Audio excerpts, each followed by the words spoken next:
योगस्थः कुरु कर्माणि संगं त्यक्त्वा धनंजय। यह श्लोक भगवद गीता का है और इसमें गहरा आध्यात्मिक संदेश छिपा है। इस उक्ति का अनुवाद होता है, अर्जुन कर्मों में समर्थ बन, लेकिन उनसे आसक्ति त्याग दे।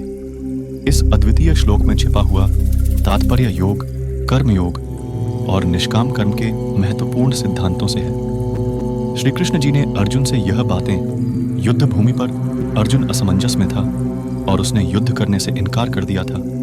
इसके बाद भगवान श्री कृष्ण ने अर्जुन को योगदान, विद्या और कर्मयोग के माध्यम से जीवन को कैसे नए दृष्टिकोण से देखना चाहिए उसका उपदेश दिया। इस श्लोक में भगवान श्री कृष्ण ने योगस्थता का महत्व बताते हुए कहा है कि एक व्यक्ति को कर्म में समर्पित रहकर और उसके फल में आसक्त नहीं होकर ईश्वर के प्रति समर्पित रहना चाहिए। इससे व्यक्ति अपने कर्मों को सही तरीके से निर्वहन कर सकता है और उसे आत्मा का आत्मज्ञान होता है।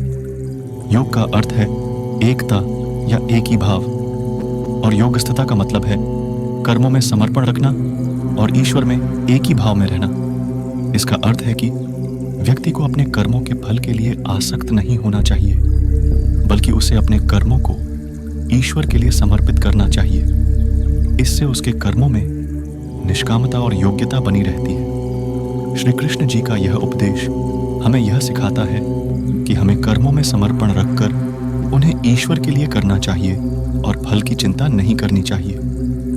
यही सच्चे योगी बनने का मार्ग है, जो समग्र ब्रह्म के साथ एकता में जीवन यापित करते हैं। इस उपदेश के माध्यम से हमें यह भी बताया जाता है कि कर्मयोग हमारे जीवन को सही दिशा में बदल सकता है और हमें आध्यात्मिक उन्नति की दिशा में आगे बढ़ने में सहायक हो सकता है।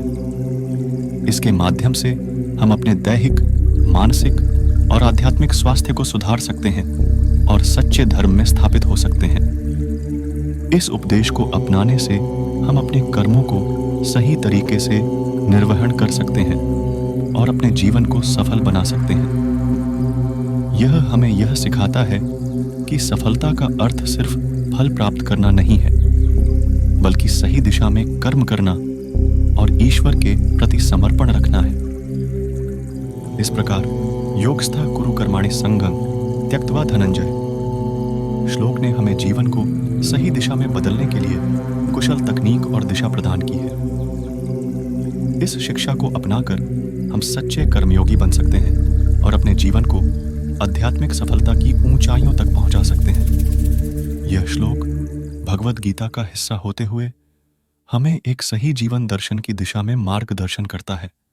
इस उपदेश से हम जानते हैं कि सच्चा योग और समर्पण कर्म में होता है और फल की आसक्ति से मुक्त होकर ही आता है। यह एक आध्यात्मिक दृष्टिकोण से हमें बताता है कि ईश्वर के साथ एकता में ही वास्तविक सुख और समृद्धि होती है। भगवान श्री कृष्ण ने इस उपदेश के माध्यम से कहा है कि हमें कर्मों को त्यागने की जरूरत नहीं है, बल्कि हमें उनके साथ समर्पण करना चाहिए। योगस्थता का मतलब है मन को एकाग्र करके कार्यों में समर्थ बनाना। इस समर्पण के माध्यम से हम अपने कर्मों में आत्मा को एकाग्र कर सकते हैं और फल की चिंता किए बिना उन्हें पूरा कर सकते हैं। इस श्लोक में बताया गया है कि सफलता के लिए हमें कर्मों के फलों से मोह छोड़ना चाहिए। बहुत से लोग अपने कर्मों के फलों में ही अपनी सफलता का माप रखते हैं, लेकिन भगवान श्री कृष्ण ने यहाँ बताया है कि सफलता वास्तविक रूप से कर्म में है, न कि फलों में। इस श्लोक का अर्थ यह है कि हमें अपने कर्मों में समर्पण रखना चाहिए, लेकिन उनके फलों में आसक्ति नहीं रखनी चाहिए। कर्मयोग का यह सिद्धांत है कि हमें अपने कर्मों में पूरी भावना और समर्पण रखना चाहिए, लेकिन हमें फल की चिंता नहीं करनी चाहिए। फल जब आता है तो वह ईश्वर की इच्छा के अनुसार ही आता है। हमें अपने कर्मों का सही तरीके से निर्वहन करना चाहिए और फिर ईश्वर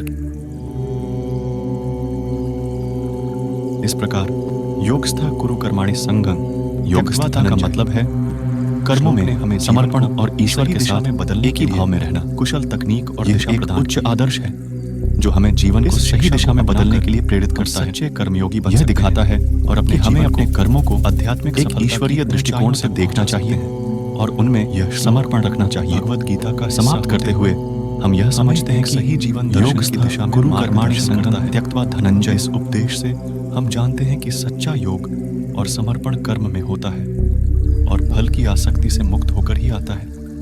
यह एक आध्यात्मिक दृष्टिकोण से हमें